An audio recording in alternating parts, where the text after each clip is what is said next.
बिस्मिल्लाहिर्रहमानिर्रहीम, अस्सलाम वालेकुम माय डियर स्टूडेंट्स।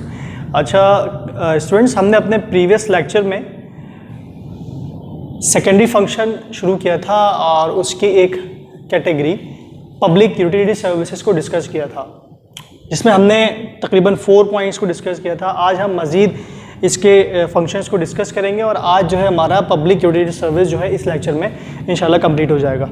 ठीक है। अच्छा, हमने शेयर एप्लीकेशन तक डिस्कस किया था। अब जो है हम इशूइंग ऑफ एलसी को डिस्कस करते हैं। ठीक है। सबसे पहले हमें पता होना चाहिए एलसी क्या चीज़ है। एलसी बेसिकली एक क्रेडिट इंस्ट्रूमेंट है और इसको अगर हम इसको की फुल फॉर्म बताएं आपको तो लेटर ऑफ क्रेडिट। ठीक है। क्रेडिट का मतलब क्या होता है? उधार। ठीक है।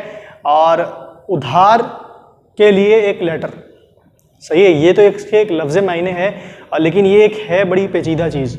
ठीक है।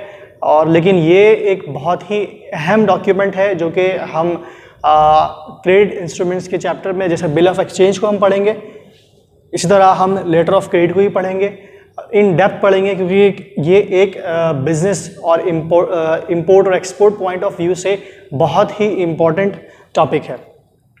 लेटर ऑफ क्रेडिट में बेसिकली होता क्या है कि फॉर एग्जांपल लेट्स से कि मैं जो हूँ एक्सपोर्टर हूँ। ठीक है। मैं चीज़ एक्सपोर्ट करता हूँ और एक जो चीज़ मैं बेचता हूँ वो किसी न किसी इंपोर्टर को बेचूंगा और वो फॉर एग्जांपल वो सऊदी अरबिया का है। ठीक है। वो कहाँ रहता है? सऊदी अरब में रहता है। लेकिन अच्छा, हमारे दरमियान जो है आपस में मामला तय हो गए। ठीक है। उसको मेरी चीज़ पसंद आ गई है और वो चीज़ ख़रीदना चाह रहा है। ठीक है। और प्राइस वगैरह सब तय हो चुके हैं। लेकिन अब एक मसला है, मैं उस पर ट्रस्ट नहीं करता क्योंकि पहली दफ़ा काम हो रहा है हमारा। ठीक है। मैं उसे जानता ही नहीं हूँ। जब मैं उसे जानता ही नहीं हूँ तो मैं अपनी चीज़ उसे उधार में कैसे बेच सकता हूँ? ठीक है।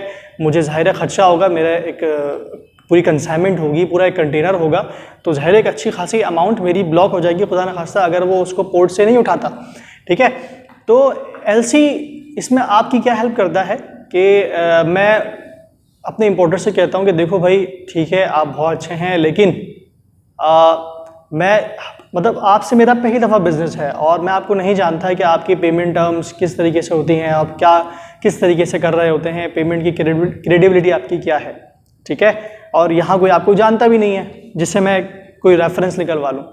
तो इंपोर्टर कहता है ठीक है, नो इशू, आप जो है मैं आपको एक लेटर ऑफ क्रेडिट इशू करवाता हूँ। तो इसमें होता क्या है, इंपोर्टर जो है वो रिक्वेस्ट करता है अपने बैंक को कि जनाब आप मेरी गारंटी लें। ठीक है। तो एलसी जो है बेसिकली क्या होती है? एक गारंटी होती है। ठीक है। और गारंटी किस चीज़ की? कि इंपोर्टर जो है वो पेमेंट करेगा। ठीक है। बैंक इसी से गारंटी कर रहा होता है कि अगर वो तमाम जो पॉइंट्स हैं, तमाम डॉक्यूमेंट्स और तमाम गुड्स वगैरह जो है, जो पॉइंट्स उसमें डिस्कस हुए होते हैं, वो चीज़ पूरी होती है तो इंपोर्टर जो है पेमेंट करेगा। अगर इंपोर्टर डिफ़ॉल्ट करेगा तो मैं पेमेंट करूँगा। ठीक है। तो ये चीज़ बैंक जो है, जिसको हम कहते हैं इशूइंग बैंक, वो लेटर ऑफ क्रेडिट हमें इशू करेगा हमारे बैंक को। ठीक है। हमारे बैंक हमें एडवाइस करेगा कि भाई एलसी आई है आपके नाम से, और हम फिर उसका ड्राफ्ट मंगवाएंगे अपने पास, उसको चेक करेंगे, तमाम पॉइंट्स को डिस्कस करेंगे। ठीक है। इसको चेक करेंगे, एनालाइज करेंगे। जब हम देख लेंगे हाँ भाई ये ठीक है, तमाम इसके कंटेंट्स जो हैं वो ठीक हैं, कंटेंट्स को भी हम डिस्कस करेंगे इसके चैप्टर में। ठीक है। और एलसी जो है वो रिवॉकेबल है, इरिवॉकेबल है, कन्फर्म्ड है, अनकन्फर्म्ड है। ठीक है। और भी बहुत सारे पॉइंट्स हैं जो हमें देखने होते हैं at the time of checking LC. ठीक है। तो ये चीज़ हम डिस्कस करेंगे इन द रिस्पेक्टिव चैप्टर। ठीक है। जब मैंने चेक कर लिया, मैंने देख लिया कि हाँ भाई एलसी ओके है, तो मैं उसको डन कर देता हूँ अपने बैंक को, और हमारा बैंक जो है वो इंपोर्टर के बैंक से डिस्कस करने के बाद एलसी जो है ओपन कर देता है। ठीक है। तो ये एलसी का एक प्रोसीजर था। अभी रिसेंटली मैंने जो है वो इस चीज़ को परफॉर्म किया। लाहौर में एक कस्टमर है, मेरा उनसे कहा, उन्होंने कोई चीज़ उनको पसंद आ गई। ठीक है। कुछ स्टॉक लॉट्स थे हमारे, हमने कहा जनाब ठीक है मैं आपको ये सेल आउट कर देता हूँ, लेकिन मैं आपसे पहली दफ़ा काम कर रहा हूँ तो मुझे जो है 30% एडवांस, अब बैलेंस जो है मैं एलसी करूँगा क्योंकि मैं कैड नहीं करूँगा। ये कुछ पेमेंट टर्म्स हैं।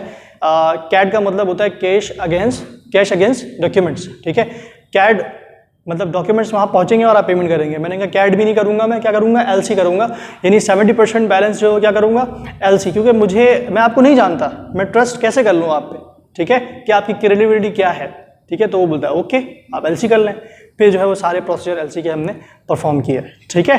तो ये चीज़ बिजनेस में होती है, इसको आपने लाजमी सही तरीके से डिस्कस करना है, पढ़ना है। अगर कोई चीज़ इसमें समझ ना आए तो पूछना लाजमी है, ठीक है। इसको हम इसके चैप्टर में मज़ीद इन डेप्थ डिस्कस करेंगे, ठीक है। तो ये था इशूइंग ऑफ एलसी। ये किसका फंक्शन है? कमर्शियल बैंक का फंक्शन है। आपने देखा ना कि इसमें बैंक इन्वॉल्व है। इंपोर्टर किससे रिक्वेस्ट कर रहा होता है?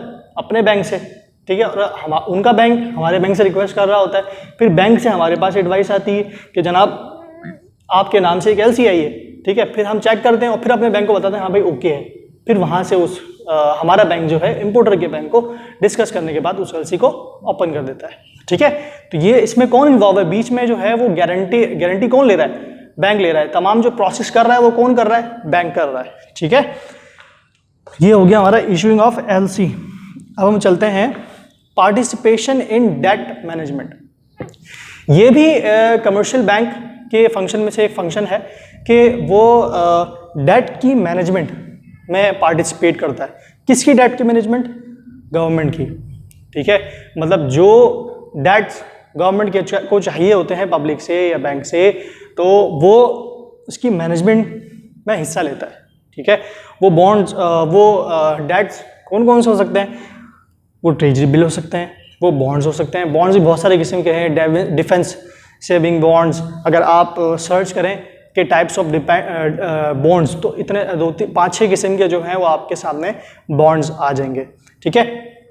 तो इन सब चीज़ों को कौन डील कर रहा होता है? कमर्शियल बैंक इसमें क्या कर रहा होता है? पार्टिसिपेट कर रहा होता है। जो कि ये चीज़ें जो है वो सेंट्रल बैंक इशू कर रहा होता है, ठीक है। और उसमें एक प्रॉपर एक रिस्पेक्टिव इंटरेस्ट रेट होता है जो आप हासिल करते हो, ठीक है। अच्छा, इसके बाद जो है अब हम चलते हैं इशुएंस ऑफ ट्रैवलर चेक, ठीक है। मैं एक टूरिस्ट हूँ, ठीक है, और जब मैंने कहीं विजिट करना है तो जाहिर है मुझे वहाँ की करेंसी भी चाहिए होगी, वहाँ से मिलती जुलती, मतलब वहाँ की करेंसी चाहिए होगी, ठीक है। अगर मैं यहाँ से सऊदी अरबिया जा रहा हूँ, ठीक है, या मैं दुबई जा रहा हूँ या अमेरिका जा रहा हूँ, तो मुझे वहाँ की करेंसी चाहिए होगी, ठीक है। तो इस चीज़ में हेल्प करने के लिए हमारा कमर्शियल बैंक हमें क्या चीज़ देता है? ट्रैवलर्स चेक दे रहा होता है, ठीक है। ये जो चीज़ें ज़्यादातर बिजनेसमैन इस्तेमाल कर रहे होते हैं। हज में हम जाते हैं तब ये चीज़ इस्तेमाल कर रहे होते हैं, और टूरिस्ट के लिए ये चीज़ इस्तेमाल हो रही होती है, ठीक है। इजी मीडियम ऑफ एक्सचेंज, ठीक है। अब जैसे मैंने इंपोर्ट एक्सपोर्ट की बात की, या चलें इंपोर्ट एक्सपोर्ट की बात बहुत ज़्यादा हो गई, हम एग्जांपल ले लेते हैं कि लेट्स से कि आपका कोई कज़न या चलें आपके भाई जो है वो अब्रॉड रहते हैं, ठीक है, और वो कनाडा में रहते हैं, ठीक है, और वहाँ पर वो जॉब कर रहे हैं, पढ़ाई भी कर रहे हैं अपने, और मंथली जो है कोई ना कोई अमाउंट वो आपको सेंड कर रहे होते हैं। वो आपको भेज रहे होते हैं कैनेडियन डॉलर्स, ठीक है। तो आपको क्या कैनेडियन डॉलर्स मिलता है? नहीं, आपको जो अमाउंट मिल रही होती है वो क्या होती है? एक्सचेंज होके मिल रही होती है, ठीक है। आप डॉलर का क्या करेंगे? आपको तो रुपीस में चाहिए, अगर आपने उसको खर्च करना है तो यहाँ पर आप रुपीस में पैसे देंगे, ठीक है। तो ये कमर्शियल बैंक आपको इसमें किस में हेल्प करता है? एक्सचेंज में हेल्प कर रहा होता है। जो फॉरेन रेमिटेंसेस रिसीव हो रही होती हैं उसको कन्वर्ट करने के बाद जो है वो आपको आपके अकाउंट में रुपीस में कन्वर्ट करके दे देता है, ठीक है। तो ये भी एक इसका फंक्शन है। परफॉर्मेंस बॉन्ड, ये भी एक बहुत इंपॉर्टेंट टॉपिक है। ये ज़्यादातर परफॉर्मेंस बॉन्ड जो है वो ज़्यादातर कंस्ट्रक्शन कंपनीज और रियल एस्टेट बिजनेस में ये इस्तेमाल होता है, ठीक है। बेसिकली ये होता क्या है, आपको नाम से जाहिर हो रहा होगा, परफॉर्मेंस बॉन्ड्स, यानी जो कंस्ट्रक्शन कंपनी है या रियल एस्टेट कंपनी है उसकी परफॉर्मेंस कैसी है, ठीक है। वो ये बेसिकली एक सर्टिफिकेट होता है बैंक की तरफ से, श्योरिटी होती है एक, इसको हम श्योरिटी बॉन्ड्स भी कहते हैं, ठीक है। तो ये बैंक जो है वो श्योरिटी दे रहा होता है कि ये जो कंस्ट्रक्शन कंपनी है ये जो आपको प्रोजेक्ट बता रही है इसके मुताबिक काम करेगी। अगर ये नहीं करती, ठीक है, खुदा ना खासा फेल हो जाती है, तो इस पे जो है जो बेनिफिशियरी क्या नाम है आपका, जो चीज़ बनवा रहा होता है, ठीक है, जो क्या बोलते हैं, किस तरह मैं नाम दूँ उसको, जैसे कंस्ट्रक्शन कंपनी मैं बना रहा हूँ, ठीक है, तो मुझे क्या चाहिए होगी, मुझे जो है आपका परफॉर्मेंस बॉन्ड चाहिए, ठीक है। और ये शो किसको करना होता है? जो बनवा रहा है, ठीक है।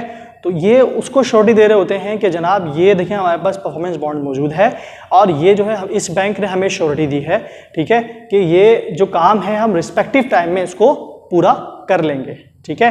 तो ये जब अगर खुदा न खास्ता हम फेल हो जाते हैं इसको करने में, तो ये बॉन्ड जो है कंपनसेट के लिए होता है कि वो जो चीज़ बनवा रहा है, जो शख्स ये चीज़ बनवा रहा है, उसको एक तरीके से श्योरिटी देने के लिए है कि आपके लॉस को कंपनसेट कर दिया जाएगा। ठीक है। तो ये कुछ फंक्शंस थे पब्लिक यूटिलिटी सर्विसेज के। हम नेक्स्ट लेक्चर में एजेंसी सर्विस को डिस्कस करेंगे इंशाल्लाह। ठीक है। तो आज के लिए इतना ही। कुछ समझना है तो लाजमी कमेंट्स के ज़रिए या जूम सेशन जब होगा तो उसमें डिस्कस कीजिएगा, पॉइंट लिख के रखिएगा, और जो भी पेपर पॉइंट ऑफ व्यू से कुछ पूछना है, कुछ टॉपिक के हवाले से पूछना है, लाजमी पूछें। ठीक है। तो आज के लिए इतना ही। अस्सलाम वालेकुम।